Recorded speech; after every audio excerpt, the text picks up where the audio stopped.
Former CIA agent Frank Snepp was fired after revealing this information about what the CIA is up to when it comes to misinformation. You briefed the press, did you not, when you were there? Well, I had several jobs. One of my jobs was that of analyst. I also was an interrogator and indeed briefed the press when we, the CIA, wanted to circulate disinformation on a particular issue. Disinformation is not necessarily a lie. It may be a half-truth. And we would pick out a journalist. I would go do the briefing and hope that he would put the information in print.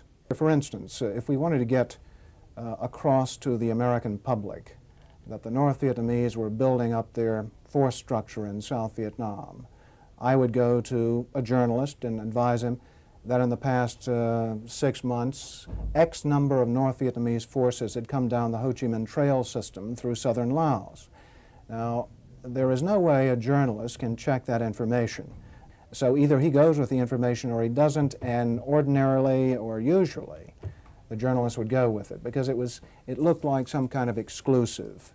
And I would say our percentage planning that kind of data was 70 to 80%. The correspondents we targeted were those who had terrific influence, the most respected journalists in Saigon, like Robert Chaplin of the New Yorker magazine, Kai's Beach of the Los Angeles Times from time to time, and also he worked for the Chicago Daily News.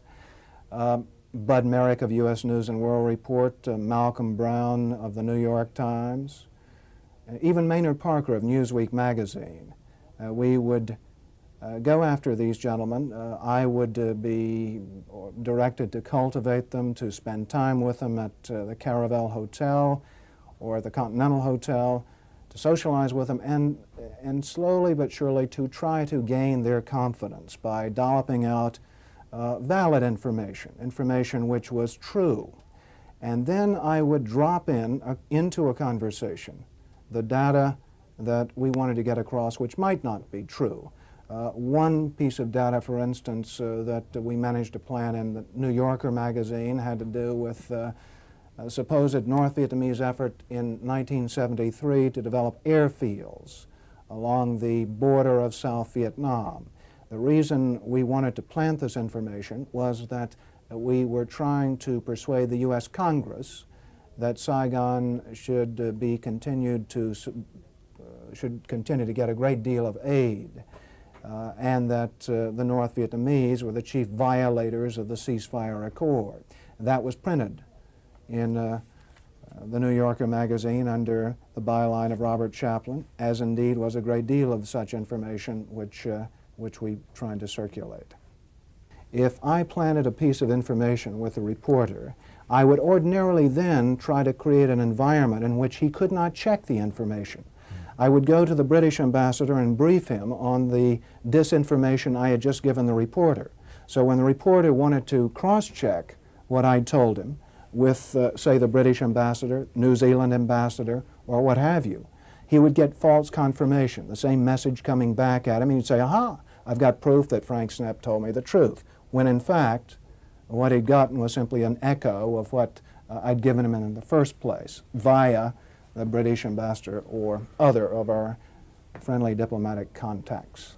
I am, as an ex-CIA agent, opposed to the disinformation activities in which I was involved. I admit that I was involved, and I think it served no useful purpose. Propagandizing the American public or Congress is not the CIA's job. Sad to see that what he's talking about is happening even now till this day, and people fall for it. And what's even worse right now is journalists are not just victims. They work together with these people that are spreading misinformation, that are turning us against the good people and making us believe that the bad people are good for us. And it's just sad to see the mainstream media stoop to that level. Back in the days, at least when, this guy was blowing the whistle, they were fooling them because there was some kind of integrity, some sort of principle. But right now, what we see is willingness to spread a lie, willingness to allow whatever narrative that their big corporation is telling them to talk about, or a few powerful people leading them into the direction that they want the narrative to go. It's just very sad. We've seen it time and time again. We've seen it being used towards our people, and unfortunately majority of the population believe what they hear on the mainstream media and accept it as if it's the truth.